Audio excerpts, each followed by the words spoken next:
আসসালামু আলাইকুম দর্শক, কথা বলছি দিনাজপুর জেলার বিরামপুর উপজেলার বিনাইল ইউনিয়নের রামকৃষ্ণপুর গ্রাম থেকে। আর এই এলাকাটি যেন বাছুর উৎপাদনের জন্য প্রসিদ্ধ হয়ে গিয়েছে। তো দিনাজপুর জেলার প্রায় পুরো জেলাটাতেই এই এলাকার কৃষক এবং সাধারণ যারা প্রান্তিক খামারি তারা বাছুর উৎপাদনটাকেই বিশেষভাবে বেছে নিচ্ছে এবং বাছুর উৎপাদন করেই তারা লাভবান হচ্ছে।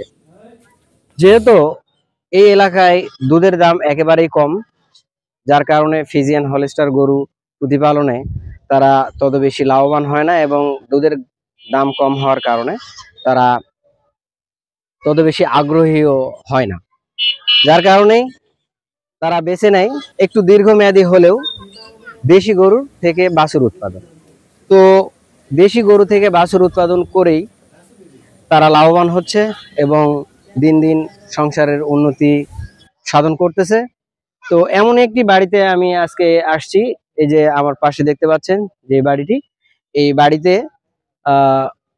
দেশি গরু প্রতিপালন করা হয় দীর্ঘ 5 থেকে 7 বছর ধরে এবং এই বাড়ির মালিক যিনি উনি দীর্ঘ 5 থেকে 7 বছর যাবত এই দেশি গরু প্রতিপালন করে আসতেছে এবং বাছুর উৎপাদন করে আসতেছে। তো আজকে আমি ওনার সঙ্গে কথা বলবো এবং এই বাছুর উৎপাদনে কেন এই এলাকার লোকজন এত বেশি উদ্বুদ্ধ হচ্ছে সে বিষয়টি তুলে ধরার চেষ্টা করব এবং উনি বাছুর উৎপাদন করে কতটুকু লাভবান এবং এই খামার করে তার আর্থিক উন্নতি এবং তার সংসারের কতটুকু উন্নতি সাধন করেছে সেই বিষয়টি তুলে ধরার চেষ্টা করব। তো দর্শক, চলুন আমার সঙ্গে ওনার বাড়িতে এবং ওনার সঙ্গে কথা বলি, গরুগুলো দেখার চেষ্টা করি কি কি গরু এবং কয়টি গরু তিনি রেখেছেন।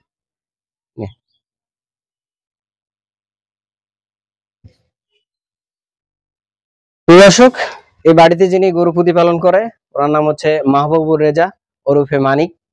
তো আমি এখন ওনার সঙ্গে কথা বলবো, তো আসুন।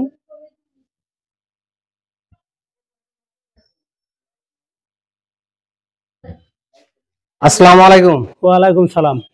কেমন আছেন আপনি? ভালো আছি ইনশাআল্লাহ। তো আপনি এই গরু কতদিন থেকে প্রতিপালন করতেছেন? এই 18 সাল থেকে। 2018 সাল থেকে? 18 সাল থেকে। 18 সাল থেকে 24, তাহলে 6 বছর। তো আপনি গরু প্রতিপালন করার আপনার পদ্ধতিটা কি?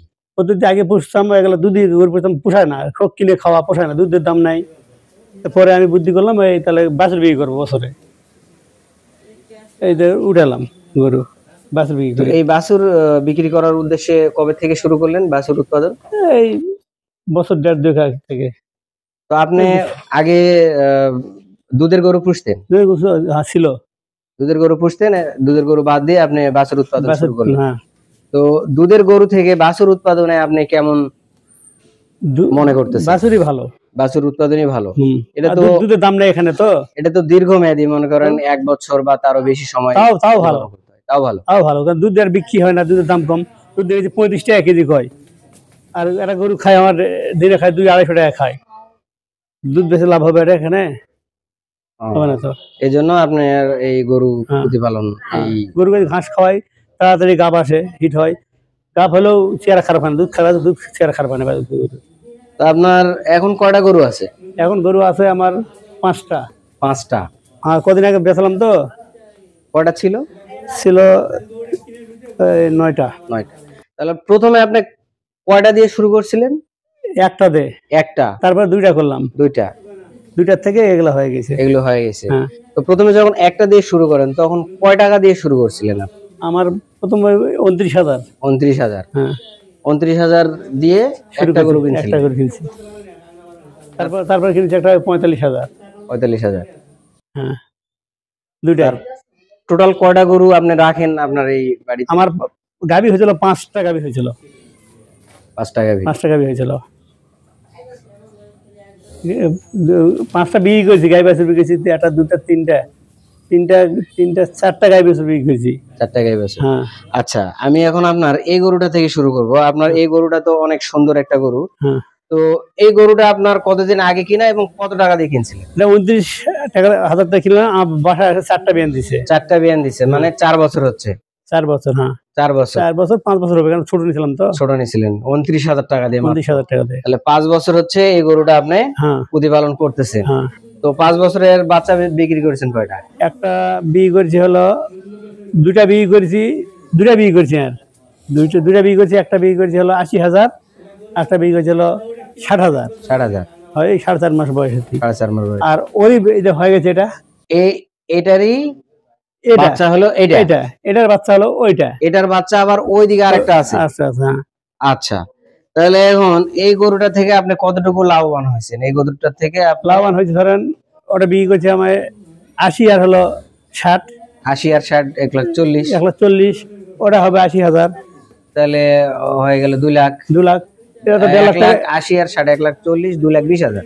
এটা তো 1.5 লাখ টাকা হবে, বাচ্চা তো পার হবে, কেবল দুটো দাঁত পড়েছে। 1.5 লাখ। তাহলে আপনার কত হলো? 2,20,000 আর এটা 1.5 লাখ। 1.5 লাখ। তাহলে হচ্ছে আপনার 3,70,000। 70,000। এই বাচ্চা হলে তো এক দিব। বাচ্চা হলে কত হবে? 2 মাস পর বাচ্চা হবে, আর 2 মাস না, আমার 1.5 মাসের মধ্যে। বাচ্চা হলে কত হতে পারে? এটা 1.5 লাখ হবে। 1.5 লাখ। হ্যাঁ।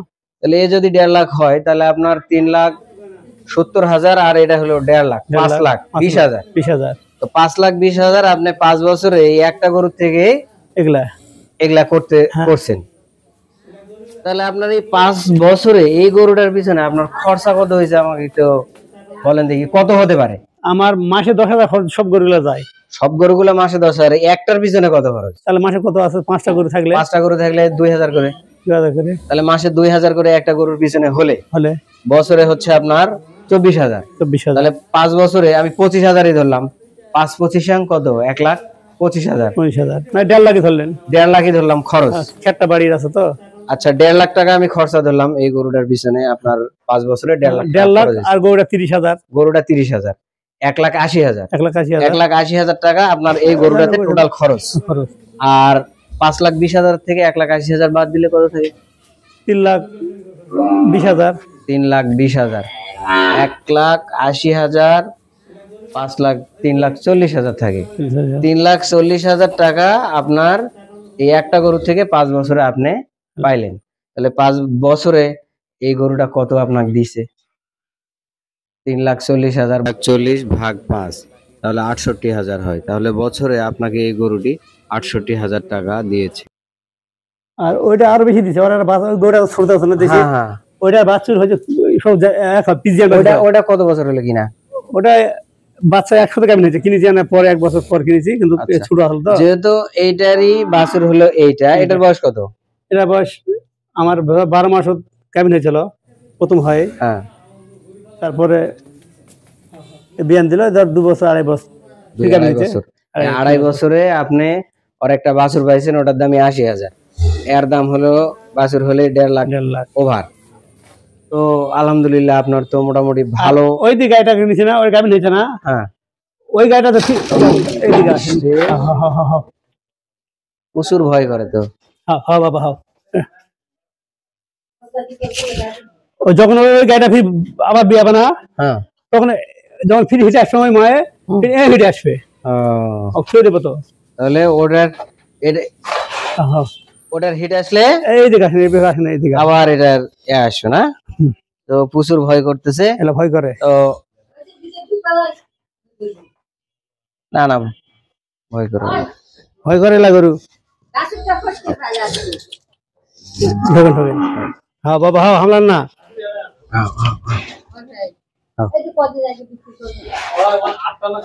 তাহলে আপনার এই গরুটা কত দিয়ে কিনে আছে? 45,000। 45,000। এটার থেকে বাছুর কয়টা নিছেন? এটা 4টা নিছি। 4টা? হ্যাঁ। মানে এই একটা গরু থেকে 4টা বাছুর নিছেন। আর 3 লাখ টাকা গরু বিক্রি করেছি। 3 লাখ টাকার গরু বিক্রি করেছেন। হ্যাঁ। তাহলে ওইটার থেকে আর এটার থেকে তো আপনি সেম হয়েছে লাভ। হ্যাঁ। তাহলে আপনার তো মোটামুটি 5 বছরে এর যে বেরিটা হয়েছিল, বাচ্চা হয়েছিল, গায়ে শুধু বিক্রি করেছি তো। পিজন বাছুর হয়েছিল। আচ্ছা, ওরা দুধ মেলা হয়েছিল। এ তো খুব রাগী, ঢিস দেয় না, এটা করে ঢিসে না আমার। ওই যে আসতেছে, আমার ঠিয়াবে না। তাহলে আপনি এই 5 বছরে এই গরু প্রতিপালন করে মোটামুটি আপনার সংসারের কেমন কি উন্নতি সাধন করেছেন? এলার উপর দিয়ে খাই, এলার উপর দিয়ে খাওয়া দাওয়া করি, এলার উপর দিয়ে এরা দিয়ে আবার সৎ করি, খাই দেয়, এরা কিনা এই চলে, দিন চলে, এই দিন চলে। হয়। আয় উন্নতি করার দরকার করি নাই, চাকরি দর্শক, খাই দেয়। গরু প্রতিপালন করে সংসার চালায়। আপনারা শুনতেই পেলেন, একটি গাভী দিয়ে 5 বছরে উনি কতগুলো করছে।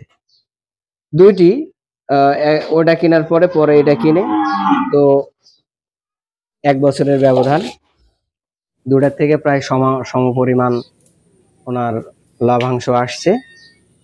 তো এ হচ্ছে গরু প্রতিপালন ওনার।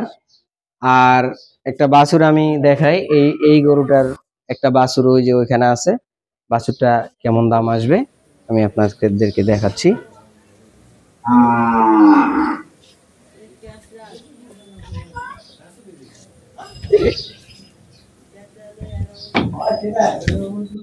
এই যে ওরা ভয় করবে, হাও হাও হাও, এলাও ভয় করে, হাও হাও। এটার বয়স কত হলো? এটা আমার বয়স 4.5 মাস। 4.5 মাস। হুম। 4.5 মাসে এত বড় হয়েছে?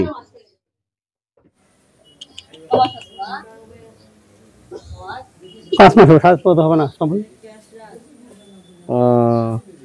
তাহলে এটার বয়স হচ্ছে 6 মাস। 6 মাস। 6 মাসে এখন এর দাম কত হবে? 75-80 হবে। 75,000 হলেও তো ভালো, 75 কইছিল। বাড়ির গরু থেকেই হয়েছে, ওটা একটার থেকেই তো এতগুলা। তো দর্শক, গরু প্রতিপালন অনেক লাভজনক যদি সেটা ঠিক মতো করা যায়। তো আপনি পরিশ্রম আছে, কি মনে করেন? পরিশ্রম করলে লাভ আছে, পরিশ্রম করলে লাভ আছে। তো এই যে এই গরুটা কতদিন রাখবেন? এটা এরা ল্যাব ধরেছিল তো, ঈদের পর বেচার কথা ছিল, এখন আর বেচাবো না, সুস্থ হোক ভালো হোক, থাকবে মাস 2-2.5, এরপরে বিক্রি করবেন। তো দর্শক, এই দিক দিয়ে আমি আপনাদেরকে এই মাহবুবুর রেজা ওরফে মানিক ওনার গরু প্রতিপালন সম্পর্কে সংক্ষিপ্ত আকারে আপনাদের সামনে তুলে ধরার চেষ্টা করেছি। যদি আমার এই ভিডিওটি আপনাদের ভালো লাগে তো অবশ্যই আমার চ্যানেলটিকে সাবস্ক্রাইব করবেন এবং পাশে থাকা বেল আইকনটি বাজিয়ে দিবেন, যাতে করে পরবর্তী ভিডিও নোটিফিকেশন আপনারা সবার আগে পেয়ে যান। আর কমেন্টসে আমার এই ভিডিওগুলো সম্পর্কে মতামত আপনারা জানাবেন এবং আমার জন্য দোয়া করবেন, আমি যেন আপনাদেরকে আরো সুন্দর সুন্দর নতুন নতুন ভিডিও উপহার দিতে পারি। তো সে পর্যন্ত ভালো থাকবেন, সুস্থ থাকবেন। আসসালামু আলাইকুম ওয়া রাহমাতুল্লাহি ওয়া বারাকাতুহু।